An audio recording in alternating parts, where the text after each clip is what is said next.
Universe நேயர்களுக்கு எனது அன்பான வணக்கத்தை தெரிவித்துக் கொள்கிறேன் தோழர்களே.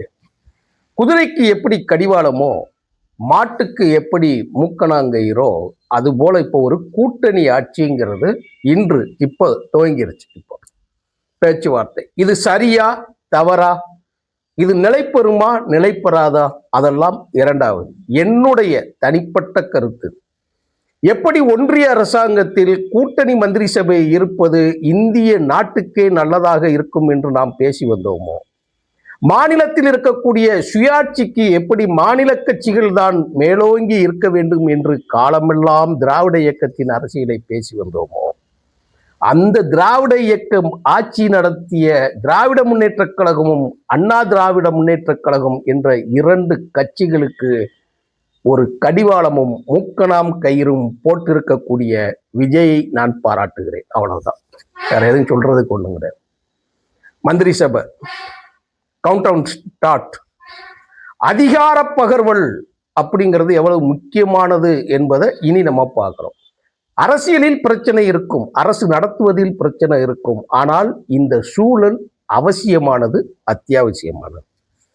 இப்படி மாற்றுக் கட்சிகளுக்கு எந்த விதமான முகாந்திரமும் வந்துவிடக்கூடாது, துணை அமைப்புகள் ஒருபோதும் வலுப்பெற்றுவிடக்கூடாது என்பதற்காக இந்த திமுகவும் அதிமுகவும் இணைந்து நடத்தியது இருக்கு இல்லையா, அந்த கொட்டம் அடக்கப்பட்டிருக்கிறது, ஒடுக்கப்பட்டிருக்கிறது, அது அழிக்கப்பட்டிருக்கிறது. அதுதான் இது தேவை, காலத்தின் தேவை.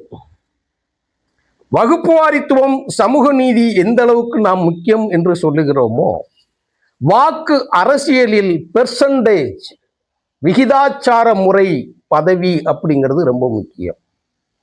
விகிதாச்சார ஓட்டு அப்படிங்கிறது என்னன்னு கேட்டீங்க அப்படின்னா, இப்போ ஒரு தேர்தலில் ஒரு பல கட்சிகள் இருக்குன்னு வச்சுக்கோங்களேன். இப்போ மார்க் 100 மார்க், அந்த 100 மார்க்கில் 35 மார்க் எடுக்கிறவன் பாஸ். ஆக்சுவலாக அது உள்ளுக்குள்ள இருக்கிறவங்களுக்கு அது தெரியும் 30 மார்க் இருக்குன்னு சொல்லி. இப்போ அந்த பார்டர் தாண்டுறாங்க இல்லையா, அந்த மாதிரி இங்க சமூகத்தில் நீண்ட நாட்களாக உழைத்து வரக்கூடிய கட்சிகளுக்கு விகிதாச்சார முறைப்படி வாக்குல இப்போ 35, இப்போ இந்த தேர்தலில் வச்சு சொல்றேன்னு வச்சுக்கோங்களேன், 35%, 0.02% விஜய் கம்மி. இப்போ அவர் முதலமைச்சர் ஆயிட்டாங்க. திமுக இருக்கு, அண்ணா திமுக இருக்கு. அது போக என்னென்ன கட்சிகள் இருக்கு? மறுமலர்ச்சி திராவிட முன்னேற்ற கழகம் இருக்கு. 33 ஆண்டுகளை கடந்து இந்த மண்ணிற்கு உழைத்த கட்சி நிலை பெற்று இருக்கிறது. கம்யூனிஸ்ட் இயக்கம் இருக்கிறது, 100 ஆண்டுகளை தாண்டி உழைத்துக் கொண்டிருக்கக்கூடியது.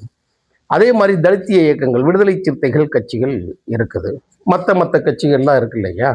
அவங்க ஓட்டு வாங்கின பெர்சன்டேஜ் அடிப்படையில் எம்எல்ஏ பிரதிநிதித்துவம், அதுதான் முக்கியம்.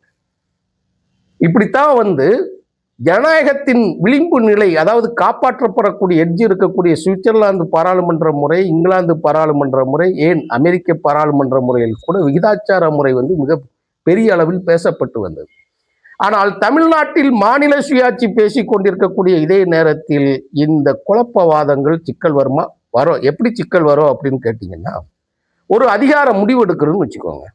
அதிகார முடிவில் அமைச்சரவை கூடுது. அந்த அமைச்சரவை கூடி அமைச்சரவையில் ஒன்று போல ஒரு முடிவு எடுத்து விட்டால், அது கவர்னர் நினைத்தாலும் சரி, ஜனாதிபதியை நினைச்சாலும் சரி, அதை மாற்ற முடியாது. காலம் வேணால் தள்ளி போடலாமே தவிர கோர்ட்டு கூட அதில் தலையிட முடியாது. அப்போ அப்படிங்கிற விஷயத்துல இப்போ இன்னொரு எடுத்துக்காட்டுக்கு நான் சொல்றேன். இப்போ ஈழத்தமிழர்கள் பிரச்சனை நடக்கு. விஜய் முதலமைச்சராக இருக்கிறார். அவர் ஒரு முடிவு எடுக்க போறாங்க, ஆதரவு நிலைப்பாடு எடுக்கிறாங்க. இப்ப காங்கிரஸ் அது உள்ள போகுது. அப்ப காங்கிரஸ் என்ன சொல்லுவான்? அதை வேண்டான்னு சொல்லுவான். அப்போ அதுல முரண்பாடு வரும்னா, விஜய் முழுவதும் ஆதரிக்கிறாங்க, மற்ற கட்சிகள் எல்லாமே ஆதரிக்கிறாங்கன்னு வச்சுக்கோங்களேன். அவன் ஒருத்தர் மட்டும் எதுக்குன்னா அமைச்சரவையில் குழப்பம் வரும். அது மாதிரி இப்படிப்பட்ட பிரச்சனைகளை நம்ம மையமா உள்ள வச்சு எப்படி பிஜேபி உள்ள பூந்துரும் சொல்லி அத்தனை பேர்த்தையும் நாசமாக்கி கொண்டாங்களோ, அதனால புலிக்கு பயந்தவன் என் மேல படுத்துக்கோன்னு சொல்லி எப்படி சொன்னாங்களோ, அதே மாதிரி நான் ஆரம்பத்திலிருந்து நம்ம யூனிவர்ஸ் சேனலில் காணக்கூடிய தோழர்களுக்கு தெரியும், திராவிட முன்னேற்ற கழகமும் பாஜகவும் ஒன்று. அவர்கள் செய்கின்ற அதே நிலையை, அதே நிலைப்பாட்டைத்தான் திமுகவும் எடுக்கிறது என்று தேர்தலுக்கு, அதாவது அந்த நாமினேட் பண்ணி உள்ள கொடுக்கிற வரைக்கும் நான் பேசியிருக்கிறேன். கடுமையா பேசியிருக்கிறேன். திமுகவோட நிலைப்பாட்டை, கூட்டணி கட்சியை நடத்திய விதத்தை நான் பேசியிருக்கிறேன். என் சொல்லுக்கு, என் வார்த்தைக்கு உயிர் இருந்திருக்கிறது என்றுதான் சொல்லும். பிரபஞ்சத்திற்கான உயிர்கள் தனியாக இருக்கலாம் வைங்க.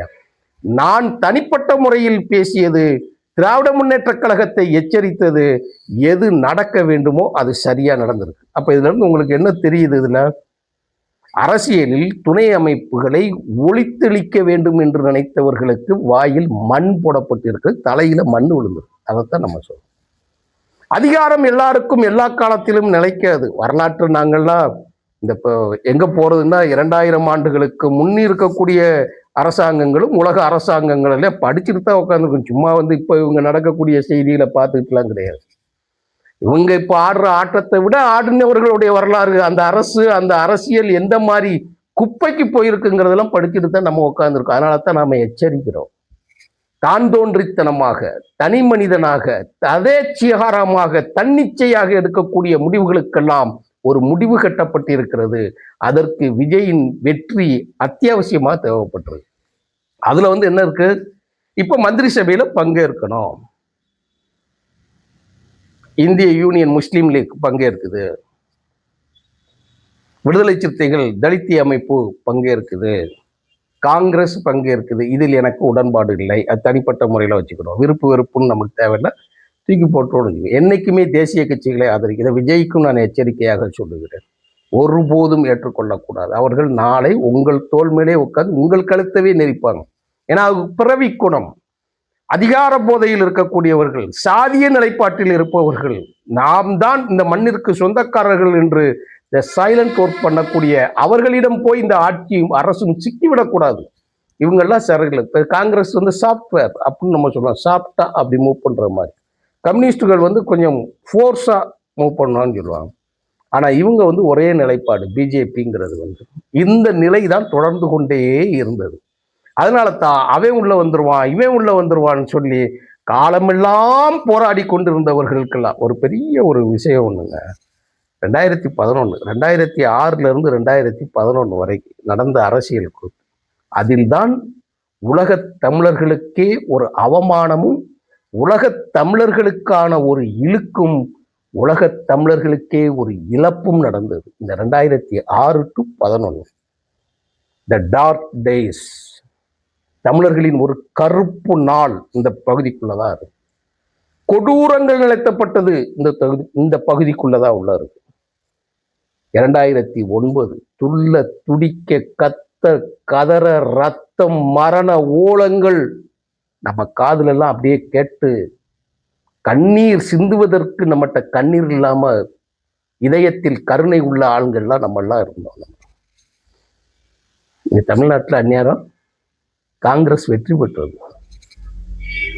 2009 தேர்தலில் போர் உச்சகட்டத்தில் இருக்கிற பொழுது, எல்லாம் தேர்தல் பிரச்சாரங்கள் கோஷங்கள் நடந்து கொண்டு இருக்கிற பொழுது, அங்க மரண ஓலங்கள் கேட்கிற பொழுது, இங்க காங்கிரஸ் வெற்றி பெற்ற பொழுது, எனக்கு இந்த தேர்தல் முறையிலும் இந்திய தேர்தலிலான மதிப்பும் தனிப்பட்ட மதியழகனுக்கு மரணம் அடைந்து விட்டதுதான் சொல்றேன். அன்னைக்கு சிதம்பரம் ஜெயிக்கிறார், மீண்டும் காங்கிரஸ் ஆட்சிக்கு வரும். அதற்கு துணை போனது திமுக. அதைத்தான் இன்னைக்கு நம்ம பேசுறோம். அதற்கு மௌன சாட்சியாக இருந்தது அதிமுக. ஆனால் அதற்காக நாடெல்லாம் ஓடி காப்பாற்றியவர்கள் யாருன்னு கேட்டீங்கன்னா மறுமலர்ச்சி திமுக, இன்னும் துணை அமைப்புகள் எல்லாம் ஒண்ணா, மற்றவங்க எல்லாம் நடிச்சாங்க.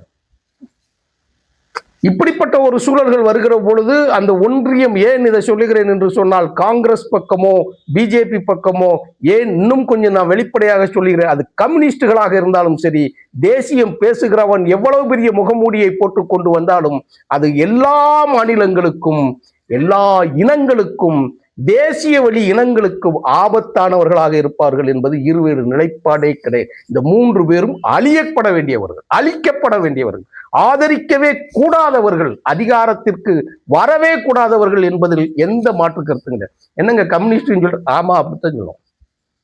அவங்க எல்லாம் தேசியம் பேசுறவங்க. ஆனா நாட்டுக்கு நாட்டுக்கு இனம் பேசினாலும் இந்திய நிலத்தில் இருக்கக்கூடிய இனக்குழுக்களை, இனங்களை, தனிப்பட்ட இனங்களை மனிதகுல மாண்பிலிருந்து ஆதி குலங்களாக இருக்கக்கூடிய ஆப்பிரிக்க சந்ததிகளாக இருக்கக்கூடிய, இல்லைன்னா இந்திய வழி ஆப்பிரிக்க சந்ததிகளாக இருக்கக்கூடிய அங்க ஏத்துக்கிடுவாங்க, இங்க ஏத்துக்கிட மாட்டாங்கன்னா நம்மளும் ஏத்துக்கிடக்கூடாது. அவங்கெல்லாம் தேசியம் பேசிக்கிட்டு வருவாங்க. எனக்கு அந்த முரண்பாடு என்னுடைய தோழர்கள் அத்தனை பேர்த்தையுமே நான் சொல்லுவேன். எப்படி மொழிவாரி மாகாணங்களை நீங்கள் ஏற்றுக்கொள்ளாதவர், நீங்க எப்படி மாநிலங்களோட அதிகாரங்களுக்கு நீங்க எப்படி துணை நிற்க முடியும் என்ற கேள்வியை நான் கேட்டேன். இதெல்லாம் பிரச்சனை வரும். இனிமேல் தான் விஜய்க்கு ஸ்டார்ட் ஆகணும்.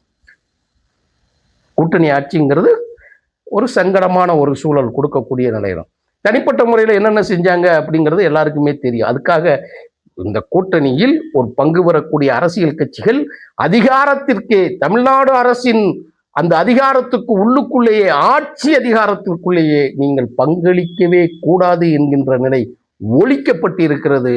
இன்று இந்த பதவி ஏற்கக்கூடிய இந்த அரசியல் கட்சிகளுக்கு நாம் வாழ்த்து சொல்வதும், அதை நடைமுறைப்படுத்தி காட்டிய நடிகர் விஜய் என்கின்ற ஒரு மனிதன், முதலமைச்சர் விஜய் என்கின்ற ஒருவன் இது சாத்தியமாக இருக்குது என்று சொன்னால் அவருக்கு என் சல்யூட்டை நம்ம போட்டுவிடும்.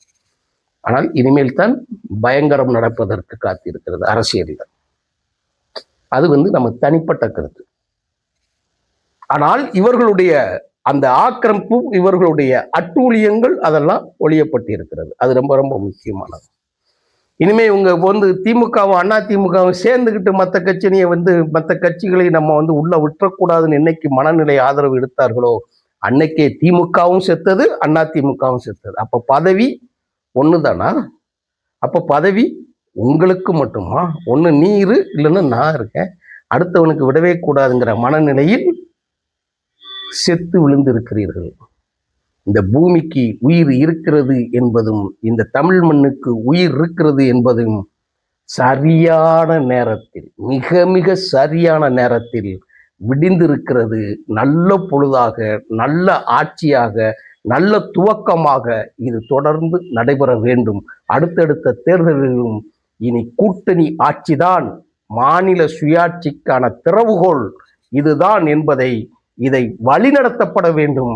இதற்கு துவக்கம் செய்திருக்கக்கூடிய விஜய்க்கு மீண்டும் மீண்டும் வாழ்த்துக்கள் சொல்லி விடைபெறுகிறேன். நன்றி, வணக்கம் தோழர்களே.